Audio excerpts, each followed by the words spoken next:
Last week we started the sermons and we call it the curse breaker.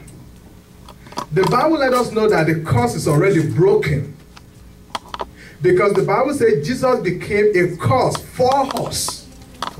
Because cursed is he that hangeth on a tree. And you need to know how much God loves you.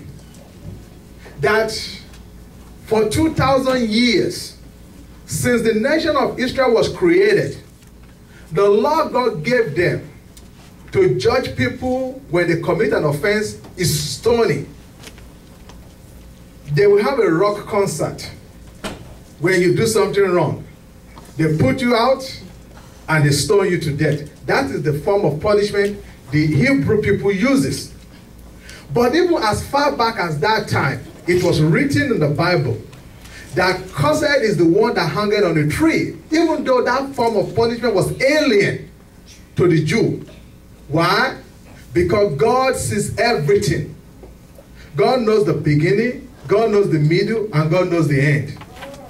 So God already decreed that whoever hangs on a tree is a curse. Yet, that was not a form of punishment for the Jewish people. But God knew what he was doing. That he would send a Messiah, a kinsman redeemer, who is like one of us, to redeem us. And when Jesus came, the Bible always says, at the fullness of time, it's like you now begging God, God, I need this, I need that, I need this, I need that.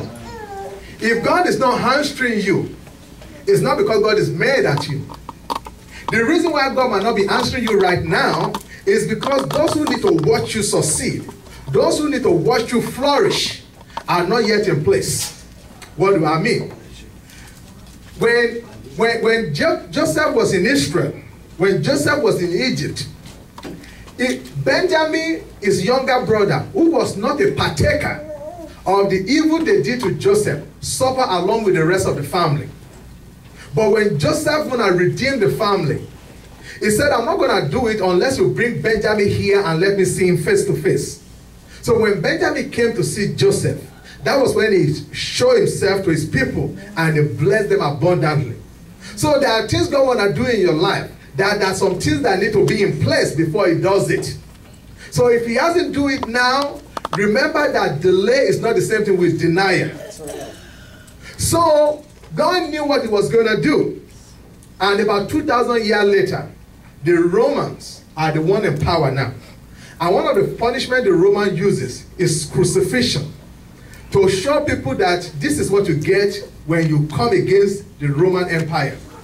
And Jesus, who never committed any crime, died the death of a common criminal. He was hung on the cross. So thereby fulfilling the law of God, that whoever hangs on the cross, it becomes a curse. So because he knew no sin, and he took your sin and my sin, it became a curse for me, so that I'm no longer curseable now.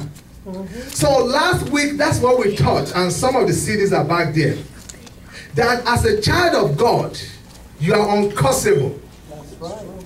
But when you don't understand how to operate in the kingdom, you open yourself to being cursed.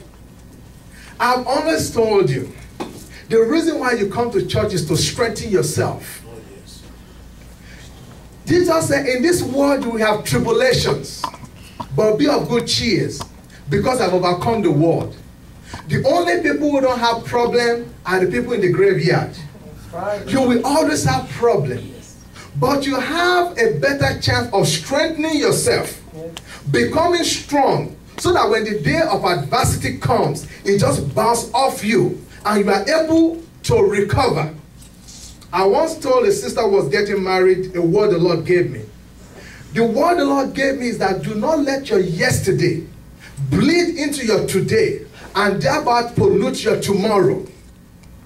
You need to operate with that mentality. You do not let your yesterday bleed into your today and pollute your tomorrow. Some of us have been victimized in the past, and we carry that victimization mentality all our life. It is too costly to allow somebody who abused you yesterday to continue to dominate your day and thereby destroy your tomorrow. You are giving them too much power. I was watching, I always record 60 minutes. It's a news program on Sunday. I love it because they only treat about 2 or 3 stories and they treat it in depth. I've read and I've heard of Laura Logan, one of their reporter, how she was abused sexually when she was covering a news report in Egypt. But yesterday, because I have a few recordings, I was watching it. This is basically essentially what happened. They show her when she got to Egypt, and she went to the square where over 1 million people were gathering. And she actually got to Egypt on the day Mubarak resigned. And there was such a joyous atmosphere in Egypt. And as she was among the people, almost all of a sudden, the mob rose up. And some evil people among the crowd just say, let's molest her. And one of our Arab staff members who understand the language just said, we need to get out of here. Because the guy had one of the mob saying, let's take off our pants. This is a married woman with 2 kids. Before she knew it, as they were trying to get out of the crowd, they start tearing her clothes off. They tore off all her dress, stripped her naked in that crowd, and was just abusing her. She said she thought she was going to die. She was so sure she was going to die. Because the crowd was just, pulling her hair, because somebody screamed among the crowd that she's an Israelite. And now they were just determined to kill her. They physically abused her.